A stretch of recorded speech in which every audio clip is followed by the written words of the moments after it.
विद्यार्थी मित्रांनो, आपण पाहतोय बिझनेस मॅथमॅटिक्स अँड स्टॅटिस्टिक्स या विषयातील इंटरेस्ट या संबंधातला पार्ट 2.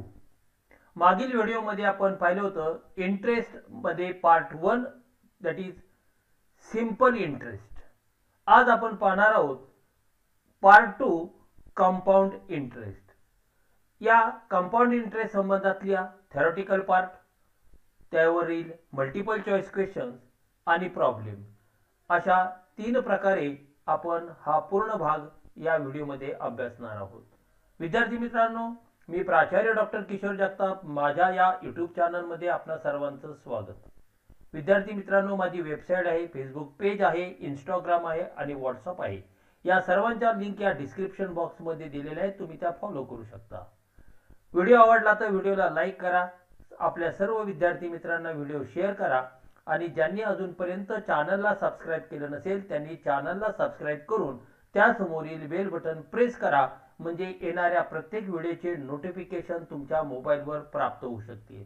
तर चला पाहूया इंटरेस्ट पार्ट 2.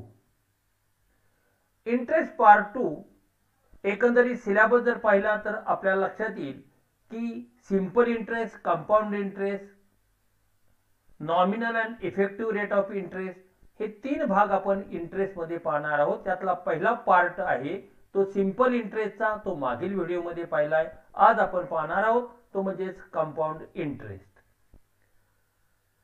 कंपाऊंड इंटरेस्ट म्हणजे काय?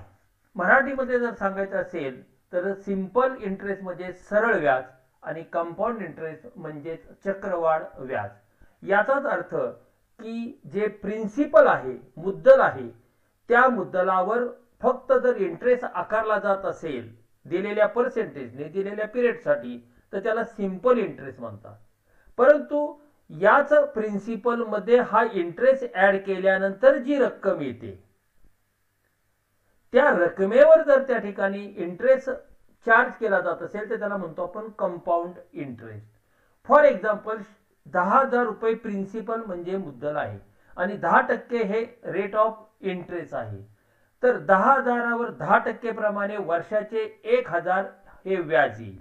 हे 1,000 हे सरळ व्याज आहे, सिंपल इंटरेस्ट आहे. मुद्दल म्हणजे प्रिन्सिपल 10,000 आणि हा आलेला 1,000 आहे इंटरेस्ट, असे मिळून 11,000. ओके, त्याला आपण फ्युचर व्हॅल्यू म्हणतो. या 11,000वर 10% म्हणजेच 1100. हे 1100 झाले कंपाऊंड इंटरेस्ट. म्हणजे सिंपल इंटरेस्ट आणि कंपाऊंड इंटरेस्ट मधला फरक तुमच्या त्या ठिकाणी लक्षात येईल. सिंपल इंटरेस्ट हे फक्त आणि फक्त प्रिन्सिपल वर कॅल्क्युलेट केलं जातं आणि कंपाऊंड इंटरेस्ट हे प्रिन्सिपल अधिक सिंपल इंटरेस्ट याच्या एकूण बेरजेची जी रक्कम येते त्या रकमेवर कॅल्क्युलेट केलं जातं. काय आहे compound interest? When the interest is paid on the original principal only is called as simple interest. It is the interest calculated on principal amount of the entire period. Okay, हा simple इंटरेस्टचा भाग झाला. आता compound interest. Compound interest is the interest earn not only on the original principal but also on all interest earn previously. मागील गतकाळामध्ये जेवढे जेवढे interest मिळाले ते सगळे प्रिन्सिपल मध्ये ऍड करा. येणाऱ्या टोटल रकमेवर जो इंटरेस्ट कॅल्क्युलेट केला जातो त्याला कंपाऊंड इंटरेस्ट असं म्हटलं जातं. In other word, at the end of each period the interest earned is added to the original amount or original principal amount and the money is reinvested. So we can say that compound interest, that is CI, is calculated on the principal amount and also on the accumulated interest of previous period. Accumulated म्हणजे साचलेला, संचित झालेला जो interest आहे. पहिल्या वर्षी 1,000 interest असेल, दुसऱ्या वर्षी 1,200, नंतर 1,300, या सगळ्यांची बेरीज घेऊन समजा जर त्या ठिकाणी 3,500 आले तर 10,000 अधिक 3,500 असे 13,500वर इंटरेस्ट चार्ज केला जातो. त्या रकमेला म्हणतात accumulated interest. and can thus be regarded as interest on interest. म्हणजे प्रिन्सिपल वर सुद्धा इंटरेस्ट आणि इंटरेस्ट वर सुद्धा इंटरेस्ट म्हणजेच compound interest. This compounding effects can make a big difference in the amount of interest payable on a loan if interest is calculated on a compound rather than simple. In short, it carries interest on the principal and on the interest due also. When interest is added to the principal at the end of each period or term and the amount so obtained is taken as the principal for the next year, next period, next term, then the interest on that amount is called as compound interest. According to this method, the interest is computed for first year, it is added to the principal. First इयरचा interest अधिक principal जी रक्कम येते त्या रकमेवर interest म्हणजेच compound interest. It added to the principal amount and then interest is computed for the second year for on the new principal amount that is principal plus simple interest. For example, principal P ₹10,000, rate of interest means R 10%. First year, okay, future value A or new principal value A is equal to principal plus rate of interest. That is, A is equal to 10,000 plus 10% on 10,000, that is 1,000. Total A is equal to 11,000. In the second year, A is equal to P plus R. P means 11,000. New principal value 11,000 plus 10% on 11,000, not 10,000. 10% on 11,000 means original principal plus last year interest is 1100. So total is 12,100. 12,100. Note number 1. Amount of each successive period become the principal of the next term. Thus, interest of each successive terms will go on increasing. तो वाढतच जातो. पहिल्या वर्षाचं principal त्यामध्ये add करा, interest दुसऱ्या वर्षाचं ते प्रिन्सिपल असेल. दुसऱ्या वर्षाला पहिल्या वर्षाचं प्रिन्सिपल, पहिल्या वर्षाचा इंटरेस्ट अधिक दुसऱ्या वर्षाचं इंटरेस्ट याची टोटल घ्या, third year principal. Second, for the first term, both the simple interest and compound interest are equal. Third, the compound interest is given by A is equal to P. A means the future value or amount is equal to P. P means principal. Into bracket 1 plus R. R means rate of interest divided by 100 raised to n. Compound interest CI is equal to A minus P. Compound interest CI is equal to P plus P into bracket 1 plus R divided by 100 is to n minus 1. हे फॉर्म्युले तुम्ही लक्षात ठेवणं आवश्यक आहे. N means number of year. 4. Compound interest on a given sum for the n years can be calculated as CI, means that is compound interest n number is equal to compound interest in n years minus compound interest in number minus 1, that is n minus 1 years. That is equal to P into bracket 1 plus R divided by 100 raised to n minus into bracket 1 plus R divided by 100 raised to n minus 1. That is equal to PR divided by 100 multiplied by 1 plus R. R means rate of interest divided by 100 raised to n minus 1. जर तुमचा सम किंवा amount किंवा rate of interest हे जर equal नसतील, एक सारखे नसेल तर 5. In general, compound interest is always equal to simple interest or more than simple interest. It is not less than simple interest on the sum for the same period or term. आणि finally 6, to find period use logarithm. तुम्ही लॉगॅरिथमचा वापर केला पाहिजे. जिथे जिथे गरज आहे, आवश्यकता आहे, तिथे तिथे लॉगॅरिथम तुम्हाला वापरावं लागणार आहे. परीक्षेत लॉगॅरिथम वापरायला मुक्त संमती आहे. तुम्हाला ते कॅल्क्युलेटर आणि लॉगॅरिथम वापरायला परवानगी आहे. त्याचा उपयोग करून घ्या. आता काही उदाहरण आपण कंपाऊंड इंटरेस्टची पाहू. Example 1, find out the compound interest on 1000 for 5 years at 8% per annum.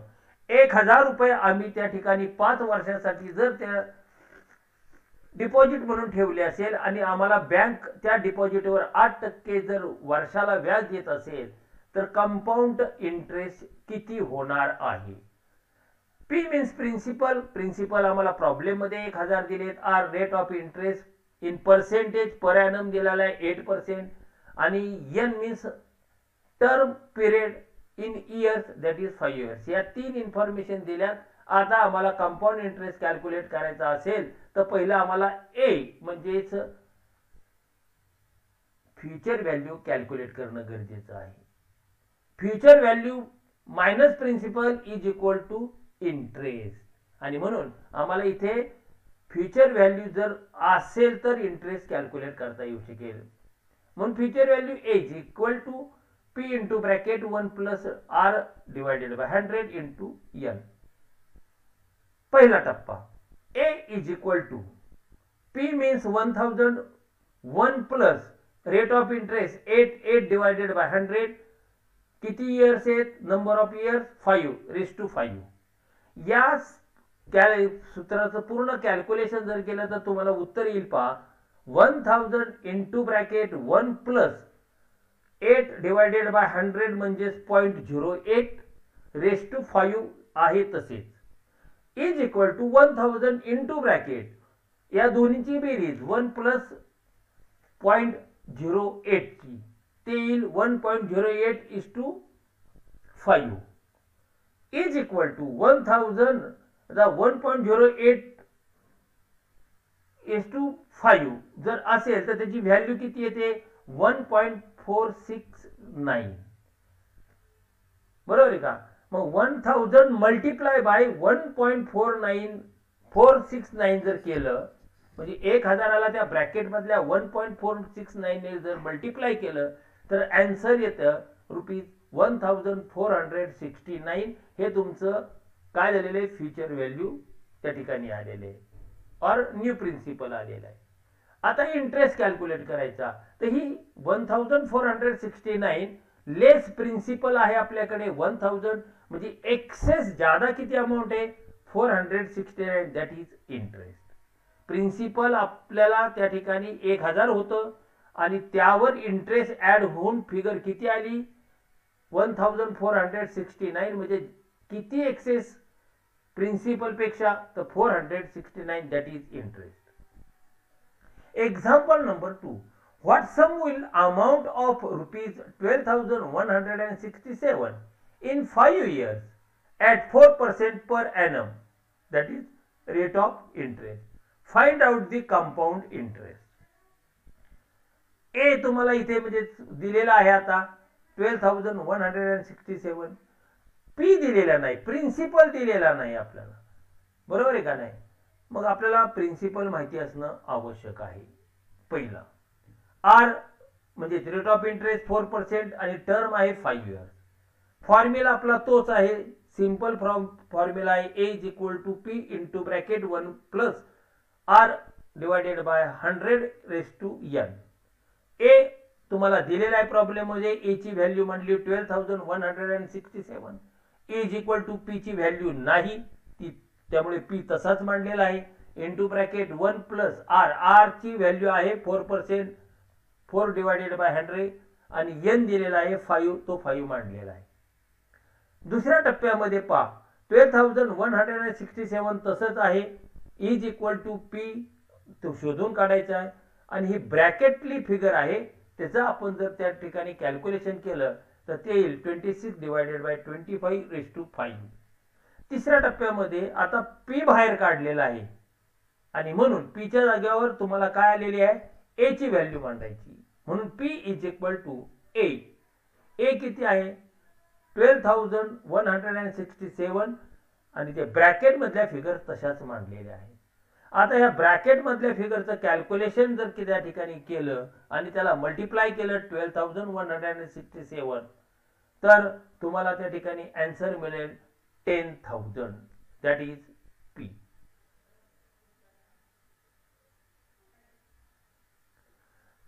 Example number 3. What sum will amount of rupees 2,000 in 3 years at 6% per annum? Find out the compound interest. A आहे 2,000. P ते तर शोधून काढायचे आपल्याला कारण यामध्ये तुम्हाला 2,000 रुपये ए असेल तर पी किती असू शकतो. पहिल्या प्रॉब्लेम मध्ये आपल्याला पी दिला होता आपण ए काढलं ए वरून इंटरेस्ट काढलं. दुसऱ्यामध्ये सुद्धा आपण पी कॅल्क्युलेट केला म्हणजे प्रिन्सिपल. त्या प्रिन्सिपल मध्ये इंटरेस्ट ऍड केल्यानंतर ते 2,000 ए आलेले आहेत future value. Rate of interest 6% आणि टाइम दिलेला आहे 3 इयर्स. फॉर्म्युला आपला तोच आहे. ए ची व्हॅल्यू माहिती आहे 2,000 इज इक्वल टू पी ची व्हॅल्यू काढायची into bracket 1 plus rate of interest 6 divided by 100⁵. त्याचं कॅल्क्युलेशन करा आणि कॅल्क्युलेशन केल्यानंतर येईल पहा 2,000 is equal to P into bracket 1.06⁵. Therefore P is equal to 2,000 ने मल्टिप्लाय करा कशाला इंटू ब्रॅकेट 1.06⁵ मल्टिप्लाय बाय 2,000 हे जर केलं तर तुम्हाला उत्तर येईल 1,679.24. हे प्रिन्सिपल म्हणजे हे प्रिन्सिपल ए 2,000 यातला डिफरन्स दॅट इज इंटरेस्ट. म्हणजे ए मायनस पी जर केलं तुम्ही 2,000 मायनस 2,000 मायनस 1,679.24 करून जी रक्कम येईल ती तुमचं कंपाऊंड इंटरेस्ट. क्वेश्चन किंवा example 4. Find the difference between. आता आपल्याला दोन डिफरन्स काढायचे कंपाऊंड इंटरेस्ट आणि सिंपल इंटरेस्ट म्हणजे दोन्ही शोधून काढायचे आणि मग त्यातला फरक लक्षात येतो आपल्याला. Compound interest and simple interest on ₹500 for 2 years at 10% per annum compounded yearly. Yearly आपण विचार करतोय क्वार्टरली हाफ इयरली नाही. पी मीन्स प्रिन्सिपल तुम्हाला प्रॉब्लेम मध्ये दिलेले रेट दिलेला आहे 10% आणि टर्म दिलेली आहे 2 इयर्स म्हणजे प्रिन्सिपल रेट आणि पिरियड दिलेला आहे. सिंपल इंटरेस्टचा फॉर्म्युला आपला काय हो simple interest that is SI is equal to PNR. P means principal N means number of years R means rate. ते तिन्ही तुमच्याकडे आहे 500 गुणिले 2 गुणिले 10 डिवायडेड बाय 100 म्हणजे तुमचा सिंपल इंटरेस्ट आला 100. किती आला 100 हे लक्षात ठेवायचं. आता कंपाऊंड इंटरेस्ट पाहू आणि यातला डिफरन्स काय आहे तो पाहू. सिंपल इंटरेस्ट लक्षात राहील 100. ओके पुढे problem continue. Compound interest formula आपला पाठ झालेला आहे. आता पहिल्या स्टेप मध्ये ए इज इक्वल टू प्रिन्सिपलची अमाऊंट 500 आहे आपल्याला दिलेली आहे into bracket 1 plus rate of interest 10 आहे त्यामुळे 10 डिवायडेड बाय 100 तुम्हाला नंबर ऑफ इयर किंवा पिरियड दिले 2 ते 2 मांडलेले. पुढे ते सॉल्व केले तर A is equal to 500 into bracket 1.1:2 आणि त्याचं कॅल्क्युलेशन केल्यानंतर येतं ए इज इक्वल टू 605. आता पहा तुमच्या लक्षात येईल compound interest A minus P that is equal to 605 minus principal किती आहे 500 म्हणजेच कंपाऊंड इंटरेस्ट किती आला 105. कंपाऊंड इंटरेस्ट नंतर फ्युचर व्हॅल्यू आली 605 प्रिन्सिपल होतं 500 यातला डिफरन्स म्हणजे compound interest. Simple interest 100 compound interest 105 किती फरक आहे 5 रुपये. Difference between compound interest and simple interest is compound interest is 105 minus simple interest is 100. Therefore the difference is ₹5. म्हणजे पहा तुम्ही प्रिन्सिपल जर तुम्हाला दिलेला असेल आणि नसेल, फ्युचर व्हॅल्यू तुम्हाला दिली असेल किंवा नसेल, तुम्हाला simple interest, compound interest calculate करता येऊ शकतो आणि त्यातला डिफरन्स सुद्धा शोधून काढता येतो. तुम्हाला प्रॉब्लेम मध्ये हेच विचारणार आहे, काय रेट कसा आहे, पिरियड किती आहे, प्रिन्सिपल अमाऊंट किती, हे शोधून काढावे लागणार आहे आणि त्या अनुषंगाने आपण प्रॉब्लेम पाहणार आहोत. Find out compound interest on ₹50,000 for 3 years at 8% per annum. Answer काय? आता कंपाऊंड इंटरेस्ट आपल्याला शोधून काढायचा आहे, तर पी दिलेला आहे, P is equal to 50,000, R rate of interest 8%, N that is number of years 3. Therefore, compound interest is equal to P into bracket 1 plus R divided by 100 into raised to N minus P. हे जर आपण calculate केलं तर P 50,000 into bracket 1 plus 8 divided by 100 raised to 3 minus 50,000 that is P. हे calculate केल्यानंतर पुढे येईल पहा 50,000 into bracket 1 plus 0.08 raised to 3 minus 50,000.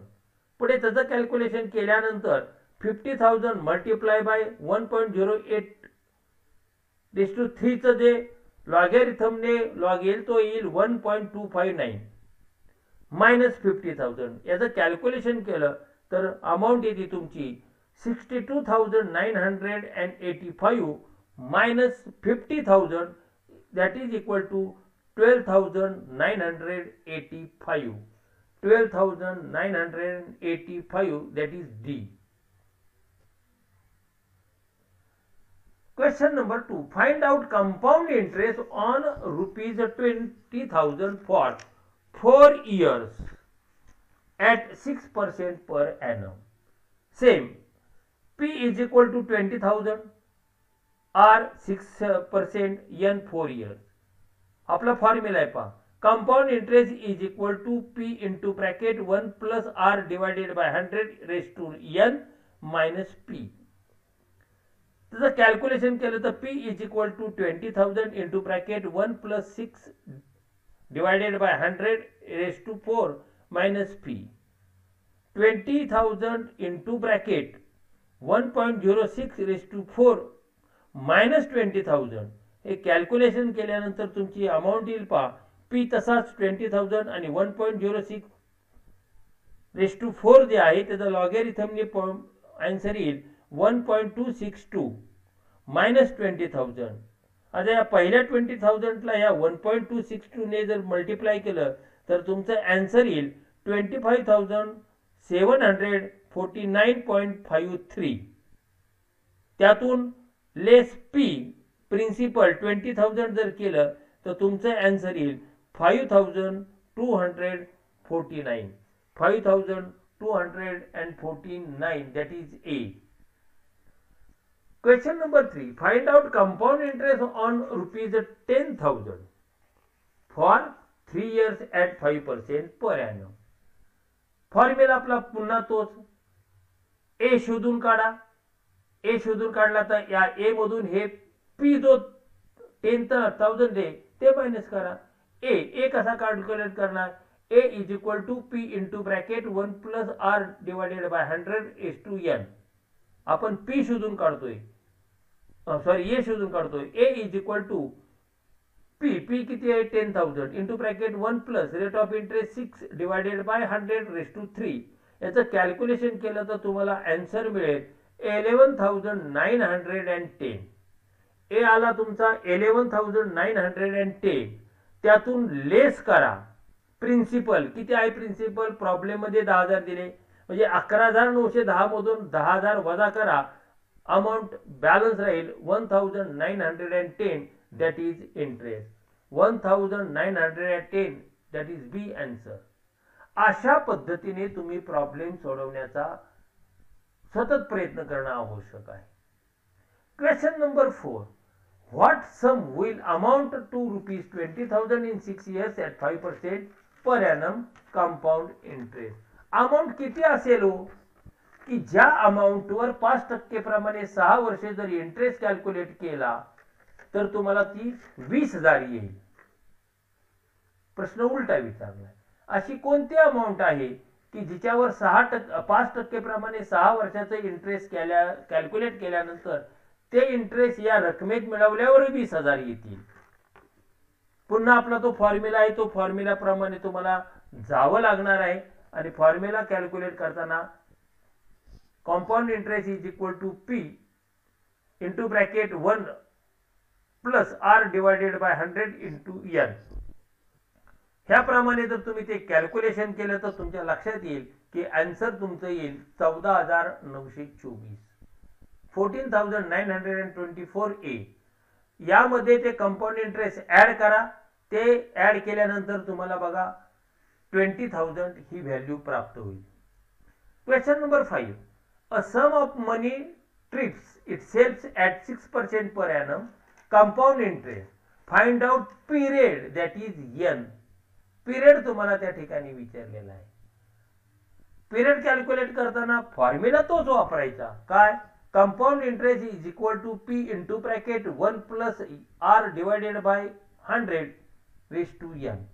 याप्रमाणे जर तुम्ही ते कॅल्क्युलेट केलं तर तुमच्या लक्षात येईल की जो पिरियड येईल तो पिरियड असेल 19 इयरचा, that is B. Question number 6. A sum of money doubles itself 7 year. 7 वर्षात डबल रक्कम होत असेल तर रेट ऑफ इंटरेस्ट किती असेल, दॅट इज याचा आर शोधून काढतोय. पहा आपण वेगवेगळ्या घटक शोधून काढतोय, वेगवेगळे एलिमेंट शोधून काढतोय. मगाची पिरियड, आता आर, त्याच्या अगोदर प्रिन्सिपल, त्याच्या अगोदर फ्युचर व्हॅल्यू. फॉर्म्युला तुम्हाला हाच वापरता येईल आणि त्याच्या आधारे तुम्हाला जर कॅल्क्युलेशन केलं तर सांगता येईल की रेट ऑफ इंटरेस्ट हे 10.4% पर ॲनम हा येऊ शकतो.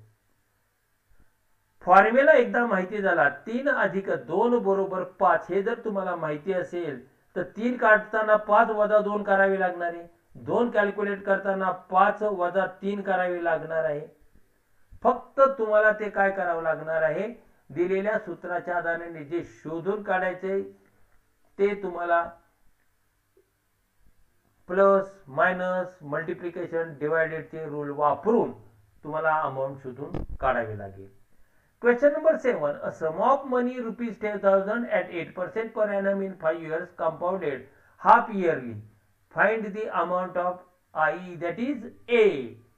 फ्युचर व्हॅल्यू जी आहे म्हणजे प्रिन्सिपल अधिक interest is equal to A. P plus I is equal to A.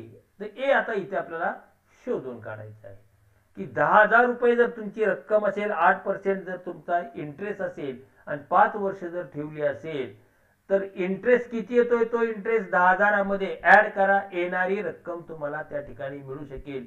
तर ती रक्कम खालीलपैकी कोणती आहे हे विचारलेलं आहे. तर इंटरेस्ट तुमचा 10,000वर 8% प्रमाणे 5 वर्षाचा जर केला तर कंपाऊंड इंटरेस्ट येतो तुमचा 4,802. हा 4,802 त्या 10,000 मध्ये ऍड करा म्हणजे तुमची अमाऊंट येईल 14,802, that is D. Question number 8. Find out the amount of rupees 12,000 at 10% per annum in 6 years compounding quarterly, that is A. इथे पुन्हा तोच प्रश्न, तोच भाग आहे. या 12,000 वर 8% जर कॅल्क्युलेट केलं 6 वर्षासाठी आणि क्वार्टरली तर तुमचा रेट जो आहे तो रेट येईल तुमचा 7,296. हे 7,296 या 12,000 मध्ये ऍड करा आणि मग तुमचा आन्सर येईल 19,296, that is a. Question number 9. If the difference between, आता डिफरन्सचे 2 प्रॉब्लेम पाहतोय आपण. कंपाऊंड इंटरेस्ट आणि सिंपल इंटरेस्ट मधला डिफरन्स काय आहे आणि किती आहे. If the difference between compound interest and simple interest on a certain some for 3 years at 10% per annum is ₹5. Find the sum. 5 रुपये त्याचा डिफरन्स आहे, अमाऊंट माहिती नाही, 3 वर्षासाठी आहे आणि 10% पर एनम प्रमाणे इंटरेस्ट त्या ठिकाणी चार्ज केला जाणार आहे. तर अमाऊंट किती. पहिलं तुम्ही सिंपल इंटरेस्ट काढा आणि सिंपल इंटरेस्ट मध्ये ते 5 रुपये ऍड करा. तुम्हाला इथे कंपाऊंड इंटरेस्टची फिगर मिळू शकेल आणि कंपाऊंड इंटरेस्टची फिगर तुम्हाला सांगता येईल 161. त्यातून 5000 मायनस करा, येणाऱ्या figure he principal plus simple interest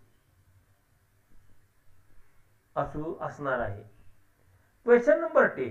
what is the difference between same question compound interest and simple interest at 10% per annum on rupees 1500 for 2 years.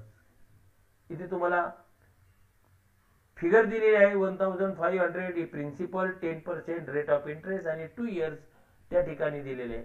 याचं कॅल्क्युलेशन केलं तर तुम्हाला त्या ठिकाणी लक्षात येईल की डिफरन्स बिटवीन कंपाऊंड इंटरेस्ट आणि सिंपल इंटरेस्ट 15 रुपये आहे. म्हणजे पहा, कंपाऊंड इंटरेस्ट सिंपल इंटरेस्ट पहिला कॅल्क्युलेट करा, जे तुम्हाला मी उदाहरणामध्ये दिलेले पहा. चौथं जे काय माझं एक्झाम्पल आहे त्या एक्झाम्पलचा इथे रिफर करा. सिंपल इंटरेस्ट कॅल्क्युलेट करा, त्यानंतर कंपाऊंड इंटरेस्ट कॅल्क्युलेट करा आणि त्या दोन्ही मधला फरक 15 रुपये आहे. That is C. Simple interest कसा कॅल्क्युलेट करायचा हे तुम्हाला माहिती आहे, गेल्या ह्याच्यामध्ये सांगितलं. तरी पुन्हा एकदा सांगतो, simple interest is equal to PRN divided by 100. P means principal 1500 गुणिले R दॅट इज 10% गुणिले 2 इयर्स म्हणजे 1500 गुणिले 10 गुणिले 2 भागिले 100. हे करा, जी रक्कम येईल ती सिंपल इंटरेस्ट. आता कंपाऊंड इंटरेस्ट कॅल्क्युलेट करा. Compound interest is equal to P into bracket 1 plus R divided by 100 minus P. हे कॅल्क्युलेट करून कंपाऊंड इंटरेस्ट कॅल्क्युलेट करा आणि कंपाऊंड इंटरेस्ट कितीने ज्यादा आहे सिंपल इंटरेस्टच्या तर 15 रुपयाने येईल. प्रॅक्टिस केल्या तर निश्चितपणे तुम्हाला ते उत्तर मिळू शकेल. विद्यार्थी मित्र, इंटरेस्टचाच आपण पुढील भागामध्ये पुन्हा एकदा अभ्यास करणार आहोत आणि सिंपल इंटरेस्ट आणि कंपाऊंड इंटरेस्ट नंतरचा जो भाग आपण पाहणार आहोत तो निश्चितपणे या पुढील तिसऱ्या पार्ट मध्ये पाहणार आहोत. विद्यार्थी मित्रांनो, व्हिडिओ आवडला तर लाईक करा व्हिडिओला. त्याचप्रमाणे हा व्हिडिओ आपल्या सर्व विद्यार्थी मित्रांना शेअर करा. ज्यांनी अजूनपर्यंत चॅनलला सबस्क्राईब केलं नसेल त्यांनी त्वरित चॅनलला सबस्क्राईब करावं आणि त्यासमोरील बेल बटन प्रेस करा, म्हणजे येणाऱ्या व्हिडिओचे नोटिफिकेशन तुमच्या मोबाईलवर प्राप्त होऊ शकेल. माझी वेबसाईट आहे, इंस्टाग्राम आहे, फेसबुक आहे आणि व्हॉट्सअप आहे. या सर्वांच्या लिंक डिस्क्रिप्शन बॉक्समध्ये दिल्या, तुम्ही त्या फॉलो करू शकता. त्याचप्रमाणे माझा ईमेल इथे दिलेला आहे, त्या ईमेलवर सुद्धा तुम्ही माझ्याशी कम्युनिकेशन करू शकता. तुमच्या जर काही कमेंट्स असतील तर त्या कमेंट्स बॉक्समध्ये नमूद करा. तर विद्यार्थी मित्रांनो, इंटरेस्ट याच टॉपिकवरचा तिसरा भाग पार्ट 3 आपण पुढील व्हिडिओमध्ये पाहणार आहोत. धन्यवाद.